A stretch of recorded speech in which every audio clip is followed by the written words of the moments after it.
પોરબંદરમાં 4 લુખ્ખાઓએ સગીરા પર દુષ્કર્મ આચર્યાની ઘટના સામે આવી છે।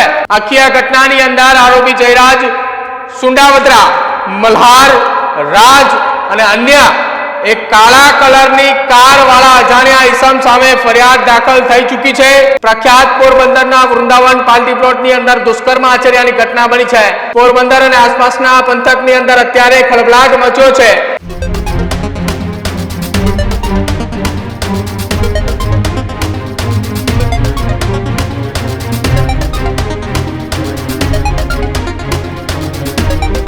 नमस्कार, आप જોઈ રહ્યા છો ન્યૂઝરૂમ ને આપની સાથે હું છું પ્રદીપ।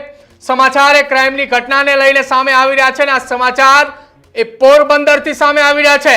પોરબંદર હવે ગેંગથી લઈને ગેંગરેપ સુધી પહોંચ્યો હોવાના સમાચાર એ સામે આવી રહ્યા છે। ગેંગથી ગેંગરેપ સુધી પોરબંદર પહોંચ્યું છે। પોરબંદરની અંદર એક હાઈ પ્રોફાઇલ કેસ સામે આવ્યો છે કે જ્યાં પોરબંદરમાં 4 લુખ્ખાઓએ સગીરા પર દુષ્કર્મ આચર્યાની ઘટના સામે આવી છે। ઉદ્યોગનગર પોલીસ સ્ટેશનમાં આખી આ ઘટના સંદર્ભે ફરિયાદ નોંધાઈ ચૂકી છે અને ફરિયાદ નોંધાતાની સાથે જ પોરબંદરમાં ખળભળાટ છે। જો કે આખી આ ઘટનામાં 4 જેટલા શખ્સો સામે ફરિયાદ નોંધાઈ છે, જેમાં કેટલાક આરોપીએ પોલીસના હાથ વેતમાં છે।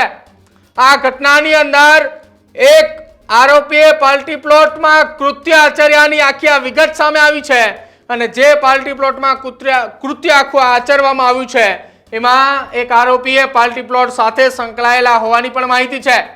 આખી આ ઘટનાની અંદર આરોપી જયરાજ સુંડાવદરા, મલ્હાર, રાજ અને અન્ય એક કાળા કલરની કાર વાળા અજાણ્યા ઈસમ સામે ફરિયાદ દાખલ થઈ ચૂકી છે। પોરબંદર પોલીસની ટીમ આ તમામ આરોપીની ધરપકડ કરવા માટે ચક્રો ગતિમાન કર્યા છે। જો કે આખી આ ઘટનામાં એક સમાચાર એ પણ સામે આવ્યા છે કે ઉદ્યોગનગર પોલીસની ટીમમાં એ આરોપી હાથ વેત દૂર હોવાની વાત એ સામે આવી છે, એટલે કે કેટલાક આરોપીઓને રાઉન્ડ અપ કર્યા છે। જો કે કેટલાક આરોપીઓને રાઉન્ડ અપ કરવાની હજી બાકી છે। પ્રખ્યાત પોરબંદરના વૃંદાવન પાર્ટી પ્લોટની અંદર દુષ્કર્મ આચર્યાની ઘટના બની છે। આ હાઈ પ્રોફાઇલ ગેંગરેપની ઘટનાને લઈ પોરબંદર અને આસપાસના પંથકની અંદર અત્યારે ખળભળાટ મચ્યો છે અને પોરબંદર એ હવે ગેંગથી લઈને ગેંગરેપ સુધી પહોંચી ચૂક્યું છે। મારી સાથે પોરબંદરથી વરિષ્ઠ પત્રકાર વિપુલ ઠકરાર જોડાયા છે। વિપુલભાઈ, પોરબંદર કે જે પહેલા ગેંગના નામે ઓળખાતું હતું, અનેક એવી ગેંગ એ પોરબંદરમાં સક્રિય હતી અને હવે એ જ પોરબંદરની અંદર ગેંગરેપની ઘટના બની છે। પ્રદીપ કે પોરબંદર છે એક રીતે ઘણા સમયથી તમે જોવો તો બદનામીના આરે છે અને હમણાં થોડા સમય પહેલા પણ પોરબંદરના સાંસદ અને કેબિનેટ મંત્રી મનસુખ માંડવિયા જાહેરમાં બોલ્યા હતા કે પોરબંદરને કંઈક ઇન્ડસ્ટ્રીયલ લઈ આવી હોય તો હજી પોરબંદરની છબી સુધારવી પડે એ તેવી હાલત છે। પરંતુ એ વાત તો હજી વાયુ વેગે વહેતી થઈ હતી અને પોરબંદરની બદનામી થઈ હતી, તેમાં એ ગેંગના નામે તે પોરબંદર ચાલતું હતું। પરંતુ આજરોજ છે કે જે ઘટના બની છે તે એક ગેંગ રેપની ઘટના બની છે। તે બાળકી છે સગીરા હોવાનું જાણવા મળે છે। તે બાળકી સગીરા છે પોરબંદરનો જે અહીંનો જાણીતો વૃંદાવન પાર્ટી પ્લોટ છે, દિલીપ સુંડાવદરા નામનો વ્યક્તિ છે, સારી વ્યક્તિ છે, એનો હાઈવે ઉપર પાર્ટી પ્લોટ આવે છે, જેના પુત્રએ તેમજ બીજા અન્ય 3 લોકોએ એક સગીરા છોકરી સાથે દુષ્કર્મ કર્યું હતું અને તેને કેફી પીણું પીવડાવી ટૂંકમાં નશીલો પદાર્થ કરાવી અને ત્યારબાદ તેની ઉપર તે સામૂહિક રીતે ગેંગરેપ કર્યો હતો અને તે ગેંગરેપ કરી અને છોકરીને ઘરે મૂકી આવ્યા હતા। ત્યારબાદ જ્યાં ફરિયાદની ઘટના બની હતી, પણ જોવાની વાત તો એ છે કે પોલીસનું કહેવું છે કે તે આરોપીઓ છે હાથ વગે છે અને બે આરોપીઓ છે તેને હાથ વગે કરી લીધું તેવું જાણવા મળેલ છે। વિપુલભાઈ, આખી આ ઘટનાની અંદર કુલ 4 આરોપી હોવાની વાત એ સગીરા દ્વારા એના નિવેદનની અંદર લખાવવામાં આવ્યું છે। 4 માંથી 2 આરોપી હાથ વગા છે। પોરબંદરની અંદર આ હાઈ પ્રોફાઇલ કેસ બન્યો છે। પોરબંદરની અંદર અત્યાર સુધી આવી ઘટનાઓ પોરબંદરની અંદર નથી બનતી, પરંતુ કદાચ આ પહેલી ઘટના એવી પોરબંદરની અંદર છે કે ત્યાં ગેંગ રેપની ઘટના બની છે। શું પોલીસ એ એલર્ટ છે આ મુદ્દે? કેમ કે 2 આરોપી હાથ વેતમાં છે, 2 હજી ફરાર છે।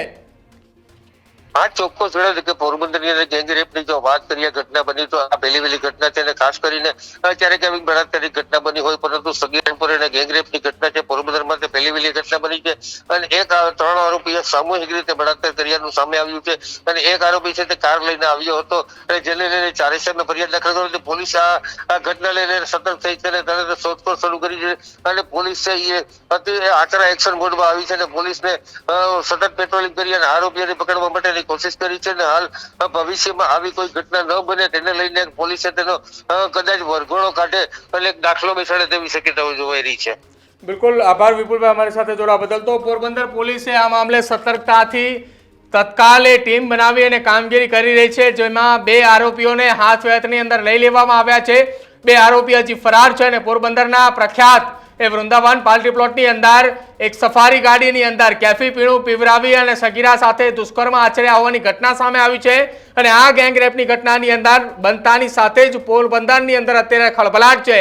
જો કે હવે પોરબંદર પોલીસે આ પ્રકારની ઘટના પોરબંદરમાં બીજી વખત ન બને અથવા તો ફરી કોઈ વખત આ પ્રકારની ઘટના કરવાનું કોઈ વિચારે પણ નહીં, એ માટે તમામ આરોપીઓની ધરપકડ બાદ પોરબંદર પોલીસે આરોપીઓનું સરઘસ કાઢવા માટેની પણ તૈયારી કદાચ કરે તો નવાય નહીં. જો કે હાલ 2 આરોપી હાથવેતની અંદર છે, બાકીના 2 આરોપી ક્યાં છે તેની દિશાની અંદર અલગ અલગ ટીમોએ તપાસ કરી રહી છે અને ગણતરીના કલાકોની અંદર તમામ આરોપીઓની ધરપકડ થાય એ માટે પોરબંદર પોલીસે હાલ તત્કાલ ધોરણે કામ કરી રહી છે.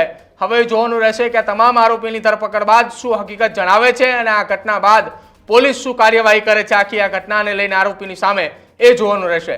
તમારું શું માનવું છે ગાંધીના ગુજરાત અને ગાંધીના પોરબંદરની અંદર સામૂહિક દુષ્કર્મની બનેલી આ પ્રથમ ઘટનાને લઈને તે ખાસ અમારા કમેન્ટ સેક્શનની અંદર જણાવજો. જોતા રહેજો ન્યૂઝરૂમ. નમસ્કાર.